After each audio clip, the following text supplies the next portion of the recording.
Assalamualaikum warahmatullahi wabarakatuh. Perkenalkan, kami dari grup Syarhil An-Najma Universitas Sains Al-Quran Wonosobo, Jawa Tengah. Assalamualaikum warahmatullahi wabarakatuh. Alhamdulillahilladzi ja'alal insana khalifah wa bi anwa'in mukhtalifah wa bidzalika aujaba 'alaina ikhwah. Assalatu wassalamu ala Rasulillah wa ala alihi wa sahbihi wa man tabi'a risalatah. Amma ba'dah.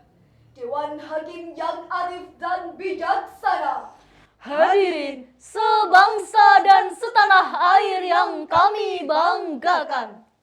Teknologi informasi dan komunikasi saat ini berkembang dengan pesat, yang bisa menyampaikan amanat tanpa harus bersurat, mendapatkan informasi secara akurat, secepat kilat, dan bermanfaat tanpa harus berpenat-penat. Media sosial bagaikan karbohidrat, ia bisa memperkuat juga bisa memperhambat di dalam bermasyarakat. Sebagai generasi pejuang akhirat, Hendaknya menyikapi dengan akal yang sehat, memegang syariat dengan erat, agar tidak terjerumus ke jalan yang sesat. penggunaan media sosial di Indonesia mengalami peningkatan yang signifikan. Melansir dari databox.katadata.co.id menunjukkan bahwa pada tahun 2024 Terdapat total 191 juta pengguna media sosial yang merupakan 73,7% dari total populasi. Apapun profesi yang kita miliki, tugas dakwah tidak boleh kita tinggalkan. Teknologi hadir sebagai sarana pengembangan dakwah. Berdakwah melalui teknologi akan mendapatkan hasil yang efektif. Berdakwah melalui media sosial akan menjadikan generasi kreatif. Maka saat ini kami akan menyampaikan syarahan Al-Quran dengan judul pengajaran Al-Quran dalam menghadapi tantangan zaman. dengan berlandaskan firman Allah. Quran Surat An-Nahl ayat 125 sebagai berikut. A'udzu billahi minasy syaithanir rajim.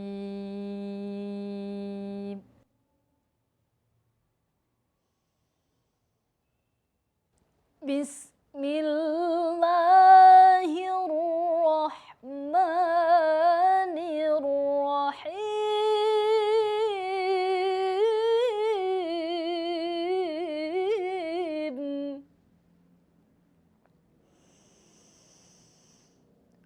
Ud'u ila sabili rabbika bil hikmati wal mau'izatil hasanah.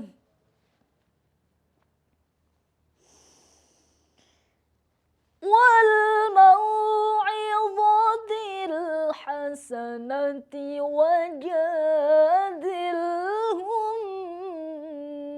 billati hiya ahsan. Inna rabbaka huwa a'lamu biman dhalla an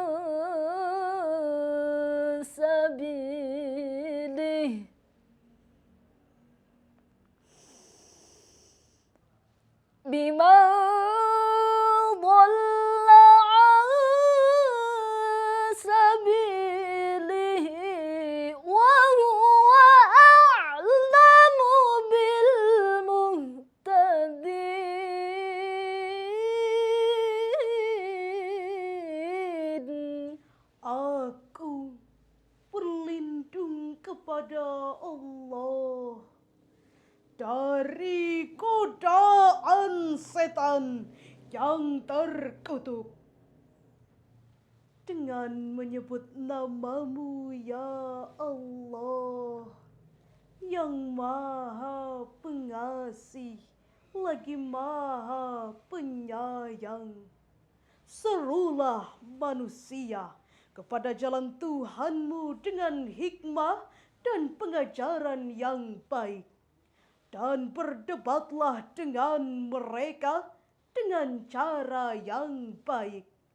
Sesungguhnya Tuhanmu, dialah yang lebih mengetahui siapa yang sesat dari jalannya, dan dialah yang lebih mengetahui siapa yang mendapat petunjuk. Hadirin yang berbahagia, ayat tersebut menjelaskan bahwa metode berdakwah dapat dilakukan dengan 3 cara. Bil hikmah wal mau'izatil hasanah wajadilhum billati hiya ahsan.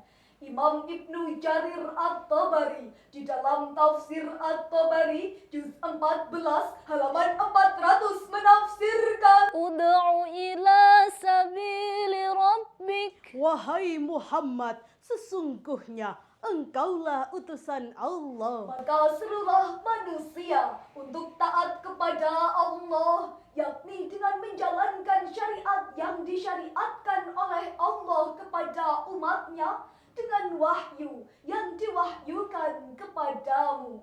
Sedangkan menurut Muhammad Arifin dan Wahyu Ilahi di dalam buku Manajemen Dakwah halaman 34, metode bil hikmah adalah Berdakwah dengan memperhatikan sasarannya yang menitik beratkan kemampuan mereka.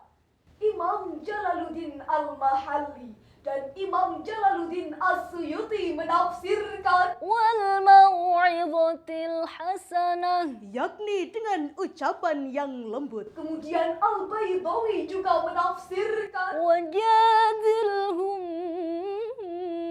billati hiya ahsan. Yakni berdebat dengan sasaran dakwah sebaik-baiknya. metode ini memerlukan seperangkat ilmu yang sangat mumpuni. Bagaimana seorang dai dapat memperdebat sasaran dakwahnya dan mengalahkannya, tetapi mereka tidak merasa kalah.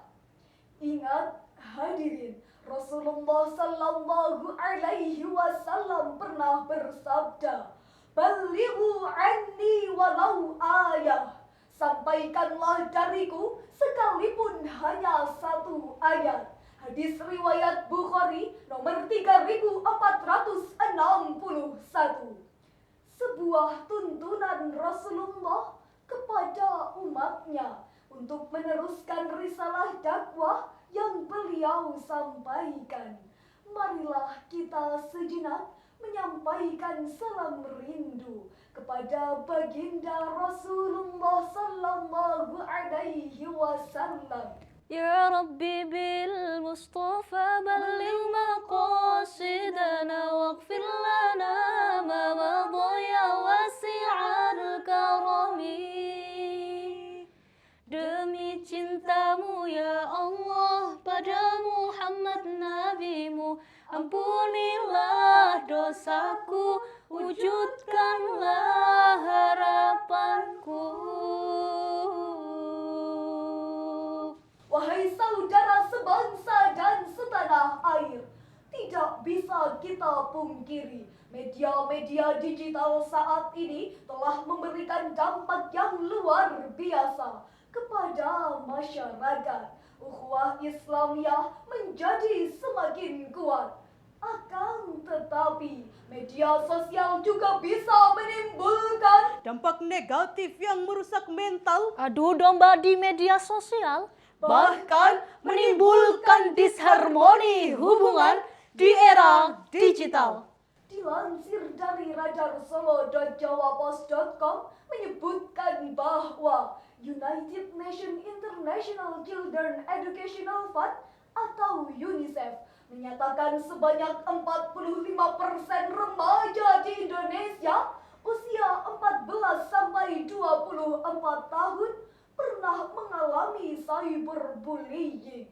Maka dari itu, generasi Islam haruslah memiliki peran penting dalam perkembangan peradaban, bukan hanya sebagai penikmat, melainkan sebagai pemikat akhirat, menggunakan teknologi serba cepat, serta menjadikan generasi milenial yang bermanfaat.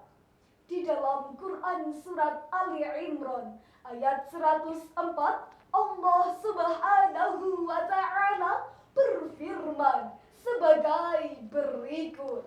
وَلْتَكُنْ مِنْكُمْ أُمَّةٌ يَدْعُونَ إِلَى الْخَيْرِ وَيَأْمُرُونَ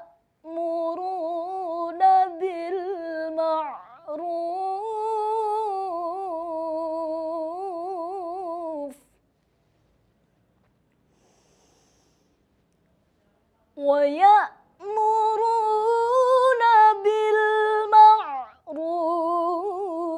وينهون عن المنكر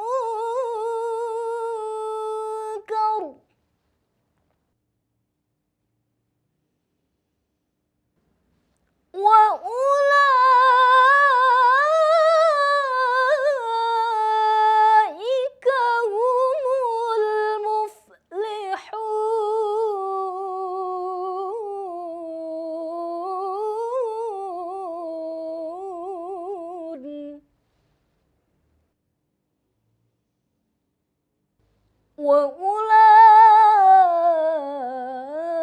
وأولئك هم المفلحون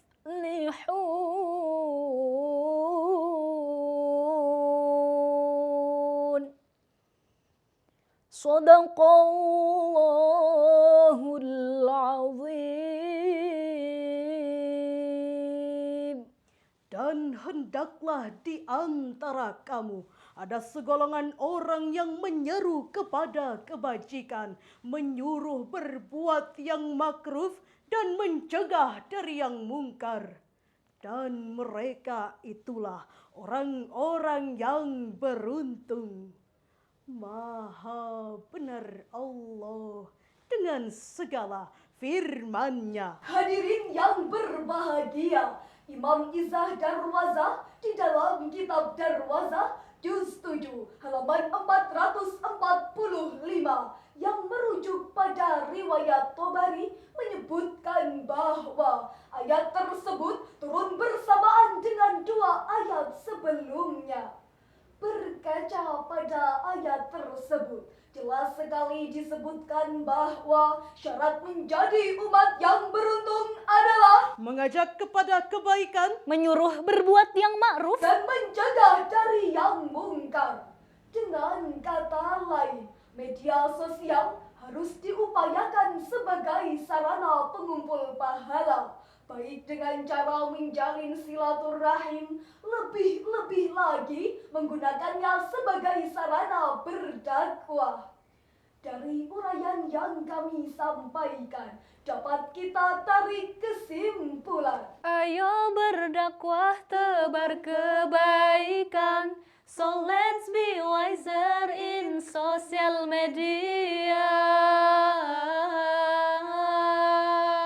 Berdakwah.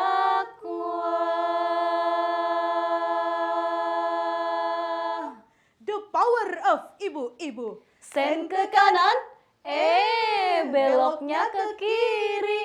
Sampai jumpa di lain waktu. Cukup sekian.